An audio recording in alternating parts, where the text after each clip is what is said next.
I'm going to start by welcoming Dr. Subhash Kuntia, who has taken over as of June 15th as the Secretary for School Education Literacy in the Ministry of Human Resource Development.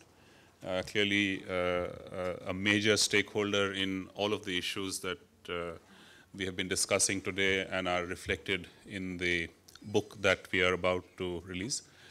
Very glad to see so many people who contributed to the book here in the audience, particularly Ashish. Thank you for coming, although you weren't here in the morning, but your contribution is very welcome.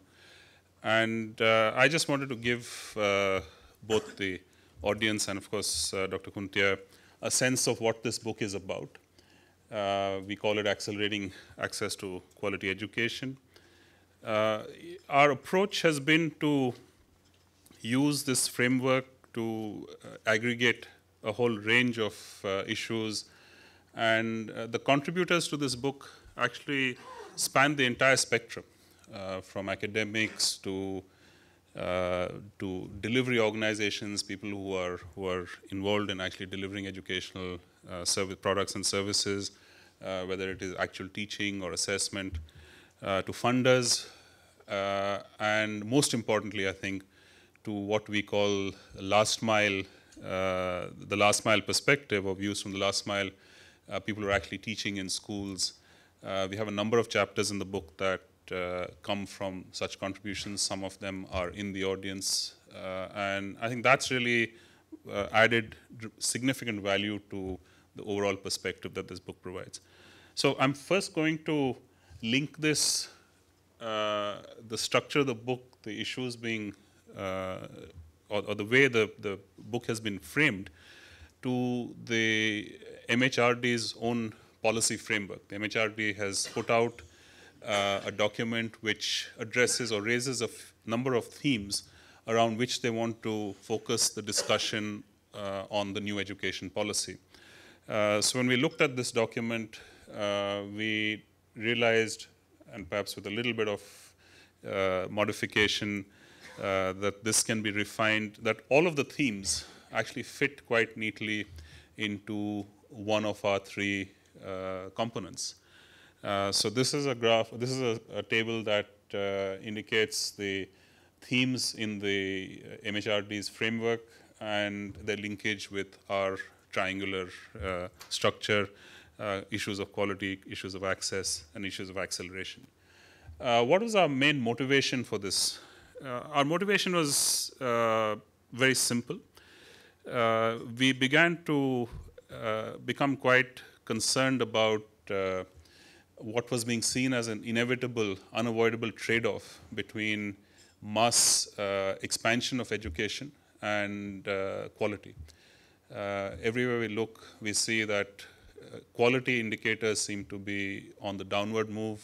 We have the most recent ASER survey which reinforces this. But most importantly, I think the very sharp dropout rate, when we have over 90% enrollment in primary education, primary school, but a 30% or so reduction in enrollment in secondary school, suggests that something is not quite right, that people are being educated up to a point, but then not being able to make the leap from primary to secondary. And given the kind of emphasis we're putting on employment, on being able to function productively in a global context, school dropout are not really going to be equipped to handle this unless something is drastically done. So clearly there are other things that need to be done as well, but a very important objective is to improve the quality of education at the primary stage, thus equipping students to continue, to complete school, to move on to vocational or professional education, as the case may be.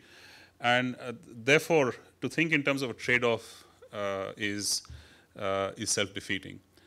So we wanted to look at ways in which the two objectives could be aligned. We want to improve access, we want to increase the spread of education, but also along with that, improve quality. and do it very rapidly. So these are the three elements that have been brought together. This is the table of contents. There are several chapters, as I said. We're going to have Dr. Kunti just present him with the first copy of the book, and then we're going to put it up on the website. It's accessible, and we will send out printed copies as and when people request them. So they're available as of the next few days. Let me just summarize, and this is, I should qualify this by saying that this is not comprehensive. Each of the chapters has provided a number of different key insights, and we have just tried to summarize what we think are the most common themes coming through the chapters. Key insights in relation to quality. Obviously, we have to now make up the gap because the objective of expanding enrollment, I think to some extent compromised the achievement of quality. Let's get the numbers and then worry about quality. That sequencing clearly I don't think is working. We have talked about contextualizing goals and testing methodologies. How to use assessments is something we've even talked about in the last session, which I'll come to a little later. But I think a very key insight that's come from today's discussions is how does teacher education, teacher training impact on this? And we had a number of observations from experience and from analysis that suggest that reorienting teacher training, creating a new set of skills, adapting their skills to the contemporary environment is something that needs to be focused on, and perhaps that's something that the ministry needs to see as explicit policy priority. We were told by Mrs. Ishwaran that the syllabus for the B.Ed has not been changed for 25 years in a situation when learning needs have dramatically changed. So there is clearly a mismatch there. Let me talk a little bit about access. I think the main message here is we can't rely on one model. We cannot rely on a particular structure of delivery. Yes, there are public schools. Yes, there are private schools. Yes, we are trying to leverage off any kind of capacity slack there may be, for example, through the EWS scheme and so on. Certainly, using existing capacity optimally is of great importance. But we also recognize that many different models of delivery can also supplement the mainstream educational system. And we have to find ways to encourage these models. We have to find ways to facilitate them. And we have to find ways to regulate them, because not all of them will necessarily lead to better outcomes. So we're really talking about using as wide a spectrum of delivery capabilities as possible, but this has to be accompanied by an effective regulatory framework, which is, I think, a general message to many sectors. Finally, in terms of acceleration, the role of technology, the role of innovations in improving the productivity of the system as it exists is of critical importance. We've got many insights into how innovation can be effective even at relatively low levels of reach. Just tweaking existing practices, learning from across institutions, scaling up from successful experiments in local contexts, but also recognizing the limitations of a one-size-fits-all approach to a national level education policy. So it's really bottom-up, localized, regulated, community involvement, all of those factors. One important issue we discussed was the role of parents in this whole process. And I think if you want to summarize the stakeholder picture here, it is, well, there are 5 stakeholders. There's students, obviously, at the center of the circle. There are teachers, there are parents, there is community, and there is government. Each of these has a specific role to play. We need, I think, the policy should, in a sense, lay out some guidelines, some benchmarks for what this role is and how best we can facilitate their playing this role.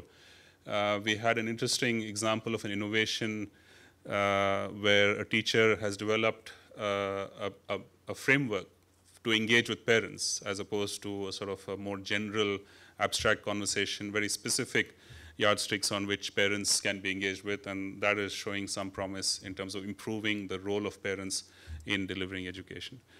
So that's what I'm going to say about the book. I just want to add a few words about what we discussed in the afternoon.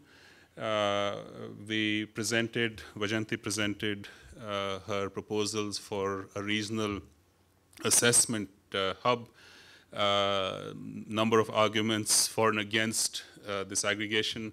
But I think the basic principle is very sound and very clear, that we need assessment to be able to gauge where we are, to be able to point us in the direction of positive change. What do we need to improve? How do we need to improve it? All of those questions are going to be answered only if we have a solid, robust kind of assessment framework.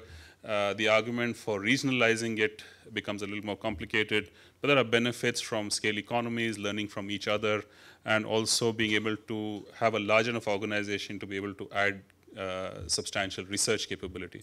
So that's broadly the sort of both the summary of the book, very, very brief, and the discussions today.